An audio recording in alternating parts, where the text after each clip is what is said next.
Welcome to Meteorology Matters, the show that explores the weather world around us. That's right. And today we're diving into a story that's it's a bit of a head scratcher. It kind of touches on international relations, the freedom of scientists to do their thing, and honestly, maybe even a dash of mystery, right? Yeah, there are definitely some unanswered questions in this one. You might have seen some headlines about a French scientist who had some trouble getting into the United States. Oh, yeah, this one's been making the rounds. We're going to unpack what happened, look at all the different perspectives, and try to make sense of it all for you. Sounds good. This whole situation raises some really interesting questions about how governments deal with scientists, especially those from other countries, and what it could mean for, global research and collaboration. It definitely highlights those points of tension. So let's jump right in. All right, let's do it. So to set the scene, we're talking about a French space researcher. Okay. He works for the French National Center for Scientific Research, CNRS for short, and he was stopped at a U.S. airport reportedly sometime around March 9th. He was on his way to a conference near Houston. I see. But things didn't exactly go smoothly for him, did they? No, not really. He was denied entry into the U.S. and sent back to France. And, naturally, this caused quite a stir. The French Minister of Higher Education and Research, Philippe Baptiste, he came out and gave a public statement trying to explain what they thought happened. What was the gist of it? Well, Minister Baptiste said they believed the denial was because of some text messages found on the researcher's phone. Text messages. Yep, and these weren't just any texts. They apparently contained some critical remarks, a personal opinion, he called it, about the Trump administration's policies on research. So basically, the initial French take was, hey, this guy's being punished for speaking his mind.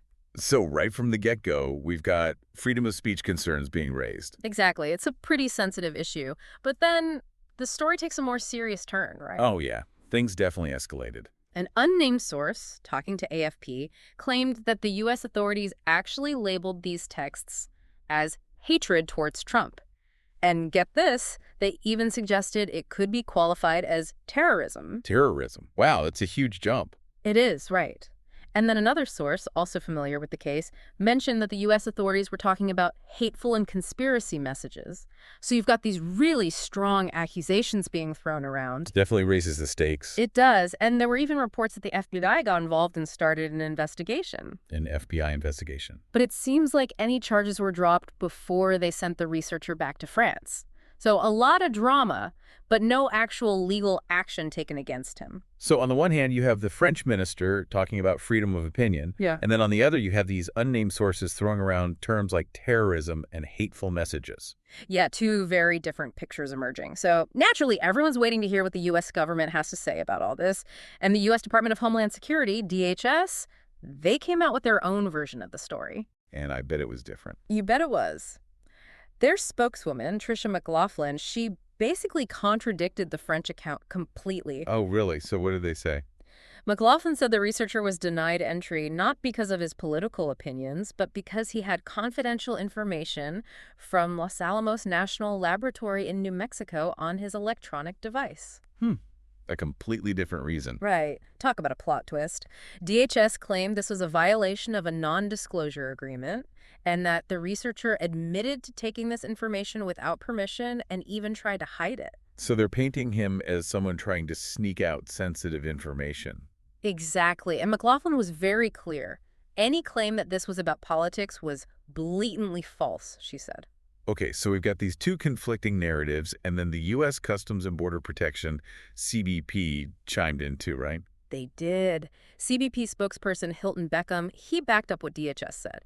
He emphasized that everyone who comes into the U.S. is subject to inspection, including their devices, to make sure they're allowed in under U.S. immigration law. So they're basically saying this was standard procedure. That's the impression they gave, for sure. Beckham said if they find something on your devices that raises flags, they might look into it further.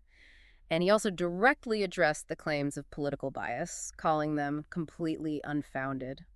So we've got these two clashing accounts, the French initially focusing on freedom of speech and then these more serious accusations, and the U.S. saying it was all about mishandling sensitive information.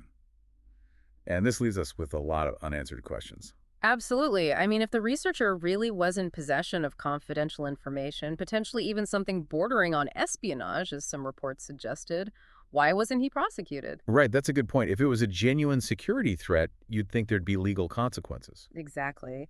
And then there's this report from Le Monde. They said the researcher was actually questioned about a WhatsApp conversation he had with an American colleague.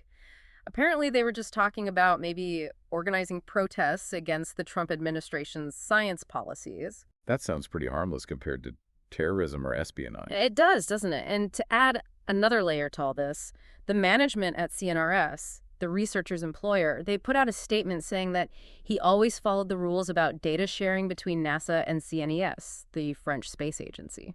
So his own institution is vouching for him, at least when it comes to his space research. Yeah, which makes you wonder about the nature of this confidential information he supposedly had. For sure.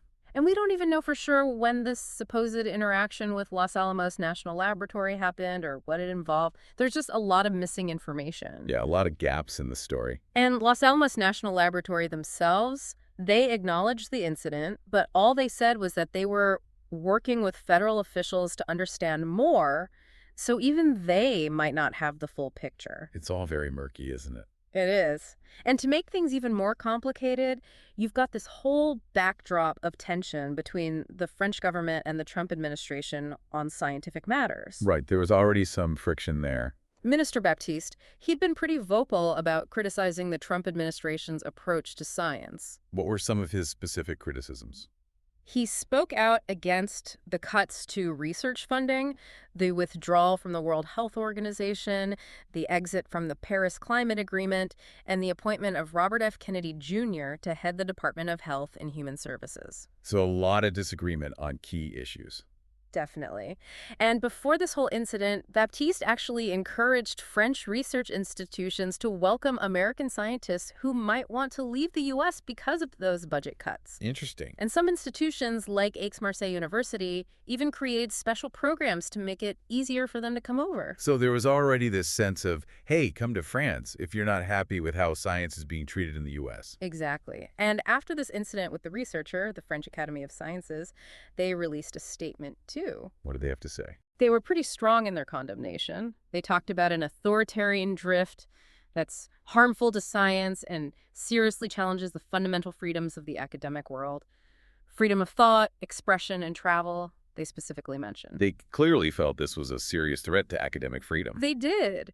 And it even prompted the French Research Ministry to remind French research institutions about the importance of protecting sensitive data and following security protocols when they're traveling abroad. So they're taking this as a lesson learned, making sure their researchers are aware of the risks. It seems so. So we're left with this really complex situation. You've got the French initially saying this was about freedom of speech, then these more serious but disputed accusations, and the U.S. firmly maintaining it was about mishandling confidential information. Yeah, and it's hard to say for sure what the real reason was. Absolutely. It definitely raises questions about how these different areas, science, politics, and border security, can intersect and create these messy situations. And it's stark debate in the scientific community about academic freedom and how international researchers are treated. So what are your thoughts? What stands out to you from all this? What conclusions are you drawing? And what do you think the long-term impacts on global scientific collaboration might be? It's definitely a story to keep an eye on. It makes you think about the balance between security concerns and the free flow of ideas, which is so important for science to progress. It's a tricky situation, that's for sure. And for more discussions on important topics like this, make sure to follow meteorologist Rob Jones on Instagram, meteorologist, on TikTok TV, meteorologist, and on YouTube, follow Rob Jones Hurricane, where you can also find the Meteorology Matters podcast playlist. What do you think? Yeah, it'll be interesting to see how this unfolds. Well, sure.